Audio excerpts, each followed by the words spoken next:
mañana Cuba fuera libre, ¿qué sería lo primero que hace el tío Sam para ayudar a reconstruir la isla? ¿Cuáles serían los negocios? ¿Qué estaría pasando en torno a esa reconstrucción necesaria para Cuba?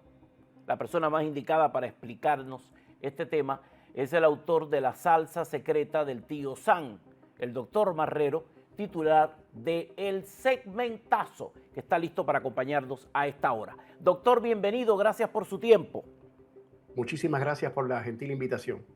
¿Qué es lo primero que haría el tío Sam, doctor Marrero? Lo primero que habría que hacer es estabilizar, bueno, asumiendo ya de que existen condiciones de libertad política, porque no se puede producir libertad económica sin un marco libertario. Así que eso es muy importante, hacer esa distinción. No se trata simplemente de ir al mall, no vamos de compras. Claro. Esto hay que verlo como un proceso de reconstrucción nacional. Entonces, la estabilización inmediata, garantizar la seguridad, el Estado de Derecho y la protección de la propiedad privada son fundamentales. Ese marco legal, precisamente, pro mercado, el que enviaría una señal de apertura a la inversión extranjera directa, pero con reglas claras. También estamos hablando de una especie de plan mini Marshall, un mini plan Marshall de infraestructura crítica, porque realmente hay que levantar esas bases, maestro, para entonces poder apalancar eso y levantar una economía que sea importante en los puertos, energía y en las telecomunicaciones.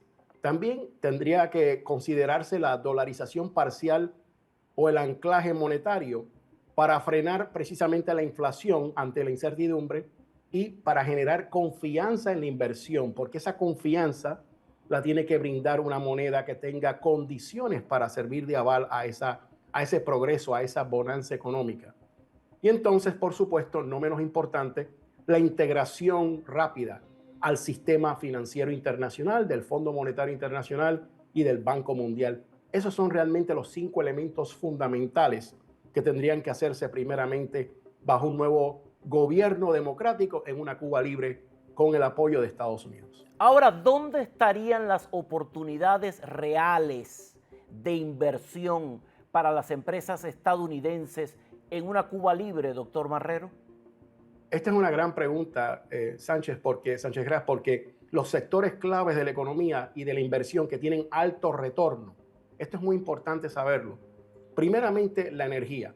Como usted sabrá, hemos hecho un estudio bastante detallado sobre las posibilidades y la plausibilidad económica de desarrollar en Cuba un hub energético a nivel de petróleo y de gas natural licuado y otros recursos. Entonces, la energía convierte a Cuba, a una Cuba libre, en un potencial hub regional donde se contemple la refinación, el almacenamiento y la distribución. Eso es muy importante porque la geografía en este caso brinda una base geoeconómica de diferenciación y de costes, de reducción de costes muy importante. También estamos hablando de desarrollar un turismo premium, un turismo que esté reposicionando de inmediato con capital estadounidense esa industria tan importante en el sector de la economía cubana. Por otro lado, logística y puertos es muy importante. Cuba, como un nodo estratégico del Caribe, realmente cambiaría las reglas de juego, redefine realmente las relaciones de comercio en la cuenca del Caribe y también en la entrada del Golfo de América. Muy importante eso. Las telecomunicaciones y la tecnología. Habría una oportunidad grande para todo lo que representa la modernización total desde cero.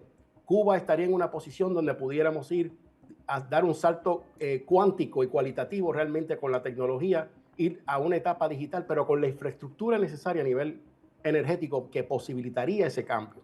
Eso es muy importante. Sin esos pilares no se puede. Y por último, construcción e infraestructura. Aquí realmente es donde está el dinero, realmente la demanda inicial multimillonaria, porque hay que reconstruir la infraestructura del país. No se pueden cometer esos errores y tenemos que arrancar con bríos y bien enfocados. Ahora, hay países postsocialistas que cometieron errores graves cuando llegó Sí. el día cero, el día de la libertad. ¿Cuál sería el error o los errores que no nos podríamos permitir en medio de este proceso, doctor Marrero? Lo primero que tenemos que pensar es que no vamos a reconstruir el pasado, sino construir un mañana a partir de un país que ha sido decimado y destruido realmente por el sistema criminal del comunismo. Entonces, no se puede repetir los modelos estatistas donde el Estado, el papá Estado asume la supremacía de todo. Ese modelo tenemos que abandonarlo y tampoco podemos caer en modelos híbridos fallidos.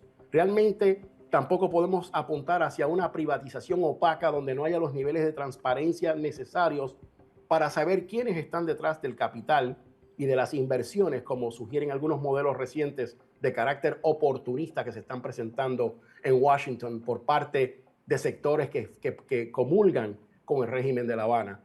Tampoco podemos permitir la falta de una seguridad jurídica, porque para los inversionistas eso es fundamental, Sánchez Gras. Tampoco podemos permitir que se desarrolle una burocracia basada en el Estado, que sea excesiva y que pueda ahuyentar la inversión. Tenemos que incentivarla, no frenar la inversión extranjera directa, porque hacen falta recursos para reconstruir ese país. Y por último, muy importante, no se puede ignorar el rol del exilio cubano y de la diáspora cubana cubanoamericana en todo este proceso, porque fíjese bien el éxito que ha tenido todos los lugares donde entra un cubano y desarrolla patria, forja y forja economía en todo el sentido de la palabra. Así que eso es fundamental. No, es algo que no se puede olvidar ni se puede echar a un lado. El tema del azúcar, la industria azucarera, ¿eso es nostalgia, doctor Marrero? ¿O eso podría concretarse? ¿Eso podría tener un rol importante para la economía cubana en el siglo XXI? ¿O el cuento del azúcar ya quedó atrás? No podemos caer en repetir errores del modelo monocultivo, ¿no? De ese modelo al que muchas personas se ven inclinados. Recordemos que hoy gran parte debido al fallido modelo comunista y de la mala gestión del Partido Comunista Cubano, menos del 2% del comercio hoy lo representa el azúcar. Así que es importante que no puede ser el eje central del modelo económico y puede existir como un sector complementario, eso sí, pero hay que modernizar la tecnología para maximizarlo, igual que entraríamos en un sector de las minas y de la extracción de minerales críticos y tierras raras y de, por ejemplo, componentes como el cobalto en Cuba, pero utilizando técnicas de minería y de extracción de minerales de alta gama para maximizar el rédito y también para minimizar el daño ambiental, porque los comunistas siempre han tenido eso, no les importan las consecuencias, extraen recursos, destruyen el medio ambiente y siempre está supeditada la naturaleza a las necesidades del Partido Comunista. Y eso no se puede repetir bajo ningún concepto. ¿Sería realista una recuperación de Cuba en un periodo de 5 a 7 años después de ese primer día de una Cuba libre? Es posible, y como hemos comentado, es posible y es plausible. Es algo que se puede diseñar. A mí no me preocupa tanto la parte la parte científica, la parte de la física, de cómo vamos a hacer eso, sino la parte de la conciencia nacional que hay que desarrollar. La reconstrucción más importante está acá arriba, en la mente. Hay que desarrollar esa conciencia nacional, ese sentido de pertenecer a un territorio, a un terruño y querer todos formar parte de un nuevo proyecto de una Cuba libre. Eso es lo más importante. En 15 años, de 5 a 7 años, definitivamente se pueden construir las bases para una economía pujante y próspera. De eso no me cabe la menor duda. De hecho, hemos calculado aquí en programas anteriores, hemos compartido cifras y también proyecciones basadas en ciertos alcances, ciertos presupuestos y ciertos cronogramas. Esa no es la parte que me preocupa. Lo más importante es el desarrollo de un sentido de conciencia nacional y de cerrar filas para reconstruir ese país que ha sido decimado, que ha sido destruido por ese crimen a la humanidad que se llama el comunismo. ¿Quién gana y quién pierde si Cuba se abre a este modelo de negocio tan estadounidense? Bueno, una Cuba libre desde el punto de vista geoeconómico para Estados Unidos sería una gran ventaja frente a China y Rusia, pero también para el pueblo de Cuba, porque estamos hablando de que Cuba estaría por primera vez utilizando y realmente potenciando, explotando el potencial que le confiere la geografía dentro del contexto de la geoeconomía. Eso es importante.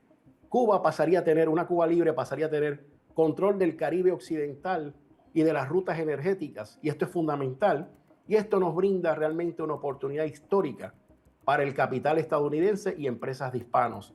En realidad, esto no es reconstruir el pasado, es diseñar una Cuba del siglo XXI que esté alineada propiamente con el poder económico del país más poderoso del mundo, que es los Estados Unidos de América. El tío Sam sí sabe, el autor de La salsa secreta del tío Sam, un bestseller, es el doctor Rafael Marrero.